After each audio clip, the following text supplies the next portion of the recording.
Lecture number 33, इंडेस 37 का part 1 and part 2 सब है। ठीक है, चलो शुरू करते हैं। इसमें सिर्फ थियरी है, थियरी के साथ क्वेश्चन बनेगा और बहुत कुछ होगा। ठीक है, शुरू। लेक्चर नंबर 33, लेकिन इंडेस 37। इंडेस 37 क्या है? इंडेस 31 है provision, contingent asset and contingent liability. ठीक है, मतलब दो चीज़, प्रोविजन और contingent liability and asset. Okay, ये दोनों को पढ़ने से पहले हम लोग पढ़ेंगे liability. What is liability? Liability is a some past event happened, जिसके वजह से, इस पास्ट इवेंट की वजह से कुछ ऑब्लिगेशन है, और ये ऑब्लिगेशन को सेटल करने के लिए तुमको आउटफ्लो होगा रिसोर्स का। मतलब भाई तुमने कोई सामान खरीदा, तो तुमने ये पास्ट इवेंट किया कि सामान खरीदा, तो उस खरीदा सामान तो उसको तुमको पैसा देना पड़ेगा, तो वो तुम्हारा ऑब्लिगेशन है कि तुम उसको पैसा दोगे। लेकिन ये जो पैसा है ऑब्लिगेशन देना, जो ये पैसा देने का जो ऑब्लिगेशन, वो पूरा कैसे होगा, सेटल कैसे होगा ऑब्लिगेशन ये वाला? अब तुम्हारे पास जो रिसोर्सेज, जो तुम्हारे पास पैसा है, उसको तुमको आउटफ्लो करना होगा। सामान खरीदा, पास्ट इवेंट, पैसा देना पड़ेगा, ऑब्लिगेशन, पैसा दिया, outflow of resource. What is liability? Liability is a past event liability is an obligation due to a past event for which there would be an outflow of resource. ठीक है, cash use क्यों नहीं करते हैं, outflow of cash? क्योंकि हम लोग creditor को हो सकता है कि हम लोग मशीन दे दें कैश की जगह, तो रिसोर्स। ठीक है, this is known as liability. ठीक है, अब हम लोग बात करेंगे कि प्रोविजन क्या होता है। इंडेस 37 provision, contingent asset, contingent liability. Liability पढ़ लिए, प्रोविजन पढ़ रहे हैं। What is provision? Provision is a liability. Provision एक लाइबिलिटी है, तो लाइबिलिटी और प्रोविजन में क्या डिफरेंस? लाइबिलिटी है कि वो सर्टेन अमाउंट है, कि तुम 10 रुपये का सामान खरीद उधार पे लिया था, तो तुमको 10 रुपया देना है। लेकिन प्रोविजन में क्या है कि तुम्हारे पास कुछ पास्ट इवेंट हुआ, कुछ उसके वजह से ऑब्लिगेशन भी है, आउटफ्लो होगा वो भी तुमको पता है, लेकिन कितना आउटफ्लो होगा वो तुमको नहीं पता है। That is provision. Provision is what? Provision is a liability with uncertain amount या uncertain time. Uncertain liability due to, मतलब जो लाइबिलिटी अनसर्टेन है जस्ट बिकॉज ऑफ अमाउंट या फिर टाइम, कि हम आउटफ्लो ऑफ होगा, आउटफ्लो ऑफ रिसोर्स होगा, लेकिन कितना का होगा, अमाउंट हमको नहीं पता है, तो वो प्रोविजन। चलो ठीक है, आउटफ्लो होगा 10 रुपया का, लेकिन कब होगा वो भी नहीं पता है। दोनों में से अगर हमको ना टाइम पता है या फिर ना अमाउंट पता है, तो वो लाइबिलिटी को हम लोग कहेंगे कि वो प्रोविजन है। कोई लाइबिलिटी है भाई, मान लिया कि तुमको हमको क्या बोलते हैं, बैड डेट्स, हमको पता है कि बैड डेट्स होगा, उसके वजह से हमारा जो एक तरीके से पैसा जो गया हुआ है वापस नहीं आएगा, तो मतलब पैसा हमको नहीं मिलेगा, मतलब पैसा नहीं मिलेगा, मतलब कि पैसा मर जा रहा है, एक तरीके से समझ लो उसको। या वारंटी, मोस्ट सबसे ईजी एग्जांपल प्रोविजन का, वारंटी। वारंटी क्या है? लाइबिलिटी है। लाइबिलिटी कैसे है? एक पास्ट इवेंट हुआ कि हम लोग कुछ सामान बेचे थे, उसके ऊपर वारंटी दिए, तो that is your past event. Obligation कैसे हुआ? ऑब्लिगेशन ये है कि सामने वाला आदमी आएगा तो तुमको पैसा देना पड़ेगा, this is an obligation. Cash outflow of resource होगा, मतलब पैसा तुमको देना पड़ेगा, तो तीनों चीज़ मिल गया, तो लाइबिलिटी तुम्हारा बन गया। वारंटी इज अ लाइबिलिटी, लेकिन वो लाइबिलिटी नहीं कहला के उसको प्रोविजन कहते हैं। क्यों कहते हैं प्रोविजन? इसलिए कहते हैं क्योंकि वारंटी कितना अमाउंट का हमको क्लेम आएगा हमको तो नहीं पता है, अनसर्टेन, या फिर कब आएगा वारंटी का क्लेम वो भी नहीं पता है। तो लाइबिलिटी विथ अनसर्टेन टाइम और amount is known as provision. ठीक है, ये हो गया डेफिनेशन प्रोविजन का। लेकिन प्रोविजन को अपने बुक्स में रिकॉग्नाइज कब करेंगे? रिकग्निशन क्राइटेरिया क्या है? रिकग्निशन क्राइटेरिया ये है कि कोई भी लाइबिलिटी को आप प्रोविजन तब बोलोगे जब वो एक तो लाइबिलिटी का डेफिनेशन मीट करेगा, और जो भी अमाउंट है वो रिलायबली मेजरेबल है। मेजरेबल नहीं है, एग्जैक्ट अमाउंट तुमको पता होता है तो उसको लाइबिलिटी कह देते हैं। प्रोविजन कब बनता है? वो लाइबिलिटी का डेफिनेशन ज़रूर है, लेकिन जो अमाउंट है वो रिलायबली मेजरेबल है, मेजरेबल नहीं है। तो what is the recognition criteria of provision? Liability plus reliably measurable. What is liability? Past event, obligation, outflow of resource. तो एक बार में क्या बोलेंगे? रिकग्निशन क्राइटेरिया क्या है प्रोविजन का? Past event, obligation, outflow, reliability measurable. Okay, एक बात जान लो मेरे भाई कि हम लोग प्रोविजन को तभी बनाएंगे जब जो हमारा ऑब्लिगेशन वो अनअवॉइडेबल है। मतलब कि अगर वारंटी हम दिए हैं तो क्या अगर कोई आदमी क्लेम करने आएगा वारंटी तो उसको बोलेंगे ए चल भागिया से, वो मजाक किए थे हम, ऐसा तो नहीं बोल सकते हम लोग, राइट? बोल सकते हैं। नहीं बोल सकते, बिहार नहीं है तो यहाँ नहीं बोल सकते हैं। तो जो अनअवॉइडेबल है उसी को हम लोग प्रोविज़न बनाएंगे, जो अवॉइडेबल है उसको काहे प्रोविज़न बनाएंगे? जैसे कि बिहार में कि हाँ तुमको हम पैसा दे देंगे लेकिन बाद में नहीं देंगे तो उसके लिए प्रोविज़न नहीं बनाएंगे, ठीक है। और उसके बाद हाँ, क्या हुआ कि आज से 10 साल के बाद पता चलेगा कि मतलब हम मार्केट में बात है कि एक लॉ आने वाला है जिसके हिसाब से तुमको कोई हालत में 2% वारंटी देना है। तुम वारंटी नहीं दिया था लेकिन लॉ आने वाला है, 95% चांस है कि आएगा, तो तुमको प्रोविज़न बना लेना चाहिए। लेकिन अगर 95% की जगह सिर्फ 50% चांस होता तो नहीं बनाता। ओके, अब हम नहीं बहुत है भी, अब हम लोग बात करते हैं कि चलो ठीक है मान लिए, नहीं तो आप ओए रिकॉर्डिंग है तो क्या हुआ कि वहीं पर डराता है रिलायबली मेजरेबल है सॉरी या सो आई वाज स्पीकिंग एज कि प्रोविज़न को तो तुम रिकग्निशन क्राइटेरिया मीट हो गया। एक तो पहले तुम डेफिनेशन मीट किया कि चलो कोई लाइबिलिटी है लेकिन वो अनसर्टेन है, इसलिए प्रोविज़न बन गया। प्रोविज़न को हम लोग अपने बुक्स में कब डालेंगे? जब रिलायबली मेजरेबल है। लेकिन भाई बुक्स में जब डालेंगे तो कुछ तो अमाउंट लिखना होगा, हम तो उसको रिलायबली मेजर किए हैं, तो वो अमाउंट कहाँ से आएगा? वो डिपेंड करता है बहुत सारा फैक्टर पे, जैसे 4-5 फैक्टर मेरे पास हैं। अगर उसका पॉपुलेशन ज़्यादा है तो हम लोग उसको प्रोबेबिलिटी के हिसाब से निकाल सकते हैं। लाइक फॉर एग्जांपल कॉपी में एग्जांपल दिए हुए हैं पेज नंबर 295 पे, ठीक है। पेज 295 पे नीचे जब देखोगे मेजरमेंट ऑफ प्रोविज़न में बेस्ट एस्टीमेट लार्ज पॉपुलेशन का 1000 यूनिट है, जिसमें से 50 यूनिट का प्रोबेबिलिटी है कि क्या है 1000 यूनिट बिका है, जिसमें 10% प्रोबेबिलिटी कि 500 यूनिट आएगा, 50% प्रोबेबिलिटी है कि 100 यूनिट आएगा, 40% प्रोबेबिलिटी है वैसे आएगा। तो जहाँ पे पॉपुलेशन ज़्यादा है, जैसे कि 1000 को यूनिट बिका है, वहाँ पॉपुलेशन ज़्यादा है, तो वहाँ पे हम लोग प्रोबेबिलिटी से मल्टीप्लाई करके वैल्यू निकाल देंगे कि इतना वैल्यू पे हम लोग प्रोविज़न बनाएंगे। लेकिन जहाँ पे पॉपुलेशन बहुत छोटा है, लाइक फॉर एग्जांपल कि एक कंपनी है जो रिवर गंदा कर दी है तो उसको साफ़ करना है, तो उसको 5 साल के बाद साफ़ करना है, तो आज प्रोविज़न बना रहा है। साफ़ करने के लिए 2 ही को ऑप्शन है, या तो 25,000 रुपये देके साफ़ करवाओ एक कंपनी से, या 20,000 देके आओ, तो तुम्हारे पास पॉपुलेशन 2 ही को छोटा है। तो उसमें से जो मोस्ट लाइकली तुम करने वाले हो तो तुम 20,000 वाला करोगे तो 20,000 का पॉपुलेशन बनेगा। लेकिन यही पॉपुलेशन अगर होता कि कोई 100 को कोटेशन आता, तब तुम उस पॉपुलेशन में से जो मोस्ट प्रोबेबल होता है तो वैसे निकालते हैं। लार्ज पॉपुलेशन है तो प्रोबेबिलिटी अमाउंट निकालो, स्मॉल पॉपुलेशन है तो मोस्ट लाइकली निकालो, ठीक है। ऐसे करके अमाउंट निकाल के प्रोविजन कर सकते हैं। तो ये तो एक मेथड है। दूसरा मेथड क्या है कि हम लोग प्रेजेंट वैल्यू निकाल देंगे, जो 5 साल के बाद जो चीज़ रियलाइज होने जो पेमेंट करना होगा 5 साल के बाद, उसका अमाउंट हम लोग प्रेजेंट वैल्यू निकाल देते हैं। जैसे कि 5 साल के बाद हमको डिसमेंटल करना है तो उसका तो प्रोविजन बनाना होगा, provision for decommissioning cost, you remember that India 16 में। तो वो हम लोग कैसे मेजर करते थे, 5 साल के बाद जो प्रोविजन, जो 5 साल के बाद काम करे उसका प्रोविजन आज बनाएंगे, तो प्रोविजन कितना में बनाएंगे, तो जो अमाउंट 5 साल के बाद जाने वाला उसका प्रेजेंट वैल्यू निकाल दो, डिस्काउंटिंग फैक्टर लगा दो और निकल जाएगा, बस बात खत्म। या फिर तीसरा चीज़ कि प्रोविजन कितना का होगा, लाइक फॉर एग्जांपल तुम्हारे पास एक आईफोन है, जैसे इनके पास एक आईफोन है, ओके। उस आईफोन का अगर चार्जर ख़राब होने का कोई पॉइंट है, स्पीकर ख़राब होने का कोई पॉइंट है, तो अगर रिस्क है कि स्पीकर ख़राब हो सकता है, जैसे कि सुने कि आईफोन 15 में स्पीकर ख़राब हो रहा है, तो रिस्क ज़्यादा है।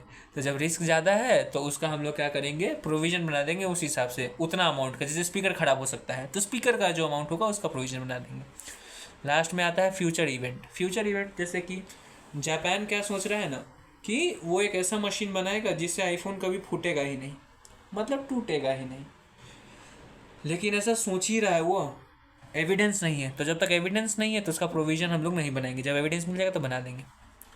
और डिस्पोजल का तो बता दी है, डीकमीशनिंग कॉस्ट, उसका प्रेजेंट वैल्यू निकाल देते हैं। लेकिन अगर तुम डीकमीशन करने पे तुमको अगर कुछ गेन हो रहा है तो उसका प्रोविज़न हम लोग नहीं बनाएंगे। गेन का प्रोविज़न कोई बनाता है, गेन प्रोविज़न हर वक्त लायबिलिटी का है, प्रोविज़न तो लायबिलिटी का डेफिनेशन है बस, तो उसमें गेन तो कुछ होगा नहीं, तो प्रोविज़न कभी भी गेन का नहीं बनेगा। जैसे कि 10 साल के बाद अगर हम लोग डिसमेंटल कर रहे हैं तो डिसमेंटलिंग में हमको कुछ पैसा मिल रहा है मार्केट से, तो उसका प्रोविज़न नहीं बनाएंगे कि उस टाइम पैसा मिलने वाला, तो अभी हम उसको इनकम में पीएल में क्रेडिट करते चले जाएंगे कि अमोटाइज कर रहे हैं इनकम को जो अब मिलने वाला है। हम लोग कभी भी इनकम अति वे पे नहीं चलता, हम लोग सोचते हैं लॉस कितना होने वाला है, उस हिसाब से चलेंगे। तो प्रोविज़न बनाते हैं हम लोग लॉस का, गेन का नहीं, ठीक है। अभी सब बात हो गया कि डेफिनेशन हो गया प्रोविजन का, उसको रिकग्नाइज भी कर दिए, रिकग्निशन क्राइटेरिया मीट किया, रिकग्नाइज कर दिए, अमाउंट भी बता दिए, कर दिए, प्रोविजंस आ गया। अब उसको ट्रीट कैसे करेंगे, ट्रीटमेंट मतलब अकाउंटिंग ट्रीटमेंट। तो उसको बुक्स में लाने के लिए अभी तो बता दें कि कितना अमाउंट पे आएगा, लेकिन कैसे लाओगे बुक्स में? बुक्स में लाने के लिए तुमको जर्नल एंट्री करना होगा। क्या है journal entry? Expense account debit to provision, expense account debit to provision. Provision क्या है? क्रेडिट। प्रोविजन सीधा बैलेंस शीट में आ जाएगा लाइबिलिटी साइड, क्योंकि वो क्रेडिट हुआ था, तो लाइबिलिटी में प्रोविजन दिख रहा है। एक्सपेंस डेबिट हुआ था, एक्सपेंस टू प्रोविजन, तो एक्सपेंस डेबिट हुआ तो वो क्रेडिट होगा, पीएल डेबिट हो जाएगा, पीएल टू एक्सपेंस। कॉपी में देखते जाना सब किया हुआ है। तो एक्सपेंस ट्रांसफर हो गया पीएल में, तो पीएल टू एक्सपेंस, एक्सपेंस का अकाउंट क्लोज, प्रोविजन का अकाउंट क्लोज करने के लिए उसको बैलेंस शीट में कैरी डाउन बैलेंस पे लिख दिए। ठीक है, ये ट्रीटमेंट है जर्नल एंट्री। लेकिन अगर क्या हुआ कि कुछ दिन के बाद पता चला कि जैसे कि वारंटी के लिए हम लोग बनाए थे कि 1,000 रुपये का वारंटी का प्रोविज़न बनाए थे, वारंटी के लिए सिर्फ आया 600 रुपया, 400 रुपया भी प्रोविज़न बचा हुआ है और वारंटी पीरियड खत्म हो गया। तो जो जिस काम के लिए प्रोविज़न बनाया था उसका काम अगर खत्म हो गया तब भी पैसा बचा हुआ है, तो प्रोविज़न को रिवर्स कर दो। रिवर्स करने के लिए क्या करना होगा? जो जर्नल एंट्री दिया था उसका उल्टा, जर्नल एंट्री क्या दिया था? एक्सपेंस टू प्रोविज़न, अब उसका उल्टा बनाओ, provision account debit to income. Expense अब नहीं होगा, वो इनकम बन जाएगा।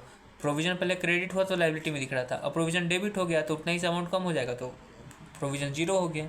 ठीक है, उस टाइम एक्सपेंस डेबिट हुआ था तो पीएल के डेबिट साइड में गया था, और अब हम लोग कर रहे हैं क्या, sorry, PL account debit to इधर में गया था, डेबिट उसके में, और अभी हम लोग क्या किए कि प्रोविज़न टू इनकम, तो इनकम फिर पीएल के क्रेडिट में चला गया।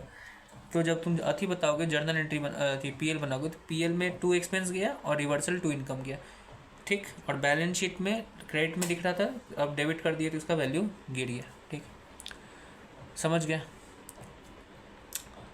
ओके, तुम प्रोविज़न बनाया था 100 रुपये का, तो क्या तुम उसको रिवर्स कर सकते हो 110 रुपये में? कैसे रिवर्स होगा? 100 रुपये का बनाए थे उतना ही होगा, तो ये कभी भी ज़्यादा नहीं होगा। अगर ए है तो ए का उल्टा ही बनेगा ब्रो, रिवर्सल उतना ही होगा, सेम अमाउंट पे, ज़्यादा अमाउंट नहीं होगा।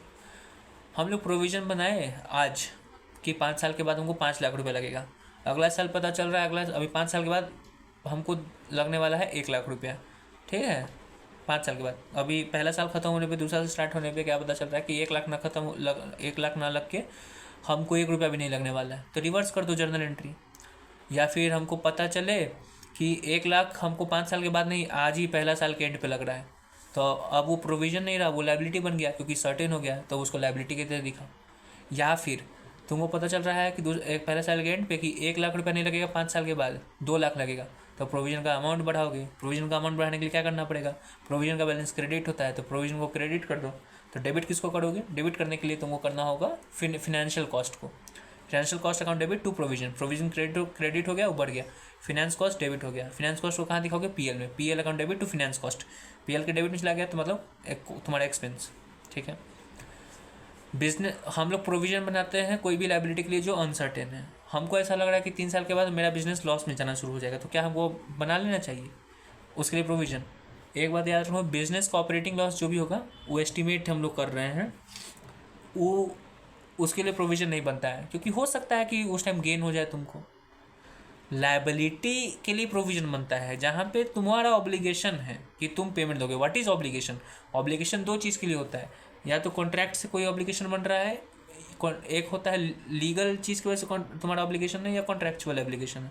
लीगल चीज़ मतलब कि तुम कोई एग्रीमेंट में आए हो, इसकी वजह से तुमको ऑब्लिगेशन है कि तुम पेमेंट करोगे, जैसे क्रेडिटर से खड़ी हो तो तुम्हारा एग्रीमेंट बना हुआ है कि तुम पैसा दोगे। एक होता है कॉन्ट्रैक्चुअल कि तुम हर साल क्रेडिटर को पैसा दे देते थे बिना किसी बात किए हुए, तो तुम्हारा पास्ट इवेंट था, तुम्हारा प्रैक्टिस था, तो इसकी वजह से तुम्हारा एक ऑब्लिगेशन है। ऑब्लिगेशन मतलब तुमको देना है। लेकिन बिजनेस अगर लॉस में 3 साल के बाद जाएगा तो मेरा कोई ऑब्लिगेशन थोड़े कि वो किसी को कुछ देना है, ऑब्लिगेशन थोड़े है कि एकदम जाएगा। अभी कुछ ऐसा इवेंट थोड़े हुआ है कि 3 साल के बाद लॉस में जाएगा, तो दैट्स नॉट प्रोविजन, उसके लिए प्रोविजन नहीं बनता है। फिर आगे हम लोग बात करते हैं रीइंबर्समेंट का। What is reimbursement? रीइंबर्समेंट तुमको पता है कि तुमको जो ट्रैवलिंग ओपी मिलता है वो रीइंबर्समेंट है, तो वो हम इंडिविजुअल हिसाब से देखते हैं। अब तुम कंपनी के हिसाब से देखो, कंपनी को रीइंबर्समेंट मिल रहा है, कोई कंपनी है वो, जैसे कि हम लोग का कंपनी है, तो वीडियो रीइंबर्समेंट हम लोग जो रीइंबर्समेंट करते हैं वीडियो से, तो वीडियो उसको रीइंबर्स करा लेती है बिलीफ कॉस्मेटिक से, अपने क्लाइंट से वो अति करवा लेगी, क्या करवा लेगी? रीइंबर्स करा लेगी। तो यहाँ पे वीडियो एक कंपनी है, वो रीइंबर्स करा रही है, राइट? तो कंपनी उसका अकाउंटिंग कैसे करती है? तो जब जैसे कि रीइंबर्समेंट तो 2 महीना के बाद होता है, लेकिन अभी लाइबिलिटी वो इनकर कर चुकी है, ऑब्लिगेशन हो चुका है, कहे कि हम उसको हमको तो पेमेंट देना है ना, तो उसके लिए तो वीडियो के लिए ऑब्लिगेशन है, ऑब्लिगेशन हो चुका है क्योंकि पास्ट इवेंट हम किए हुए हैं, उसका ऑब्लिगेशन है। और आउटफ्लो ऑफ कैश मेरे पास आएगा ही, मतलब वो देगा तो उसका आउटफ्लो ऑफ कैश होगा। तो कंपनी के लिए तो वो प्रोविजन, कंपनी के लिए तो एक तरीके से लाइबिलिटी है, लेकिन अनसर्टेन अमाउंट है, अनसर्टेन अमाउंट नहीं, अनसर्टेन टाइम है, तो प्रोविजन है, राइट। तो कंपनी जो रीइंबर्स कराएगी बिलीव कॉस्मेटिक्स से, उसके लिए कंपनी क्या करेगी कि रीइंबर्समेंट तो 2 महीना के बाद आएगा, तो उसके लिए कंपनी प्रोविजन बनाएगी, रीइंबर्समेंट को एक प्रोविजन की तरफ दिखाएगी अपने बुक्स में। तो प्रोविजन कैसे बुक होता है अपने, अब प्रोविजन कैसे एंट्री करते हैं, एक्सपेंस टू प्रोविजन, वैसे कर ली, और जब पैसा मिल जाएगा तो उसको वो रिवर्स कर देगी, रिवर्स करके फिर हमको पैसा दे देगी, बात ख़त्म, ठीक है। तो तुमको क्या बोले थे कि जब प्रोविजन बनेगा तो expense to provision, expense PL में जाएगा, तो पीएल में डेबिट साइड में एक्सपेंस दिखेगा तुमको, और जो प्रोविजन है वो बैलेंस शीट में लायबिलिटी में दिखेगा, ठीक है। लेकिन जब हमको कंपनी पैसा दे देगा, रीइंबर्स कर देगा, तो हमको एंट्री उल्टा करना होगा। तो एक्सपेंस टू प्रोविजन बनाए थे, अब बनेगा प्रोविजन टू इनकम, तो प्रोविजन डेबिट हो गया तो लायबिलिटी कम हो जाएगा बैलेंस शीट में, राइट। और इनकम वहाँ पे हुआ है प्रोविजन टू इनकम, तो इनकम जाएगा पीएल के क्रेडिट साइड में। तो पीएल में जब तुम देखोगे तो डेबिट साइड में तुम्हारा एक्सपेंस, क्रेडिट साइड में इनकम दिया हुआ है, ठीक है। तो या तो तुम ऐसे सेपरेट दिखा सकते हो एक्सपेंस इनकम, या फिर एक्सपेंस माइनस इनकम करके सेट ऑफ करके दिखा सकते हो। लेकिन जब बैलेंस शीट बना रहे हो तो बैलेंस शीट में तुमको क्या करना होगा, एक चीज़ मिस्टेक बोल दी है अभी, जो हम बोले थे कि प्रोविजन लायबिलिटी में दिख रहा था, अब प्रोविजन को रिवर्स करो, प्रोविजन डेबिट हो रहा है, तो प्रोविजन का अमाउंट कम कर देंगे। ये तब होगा जब प्रोविजन एग्जैक्ट प्रोविजन वाला काम चल रहा है, ये रीइंबर्समेंट है, रीइंबर्समेंट को प्रोविजन हम लोग मान रहे हैं, राइट।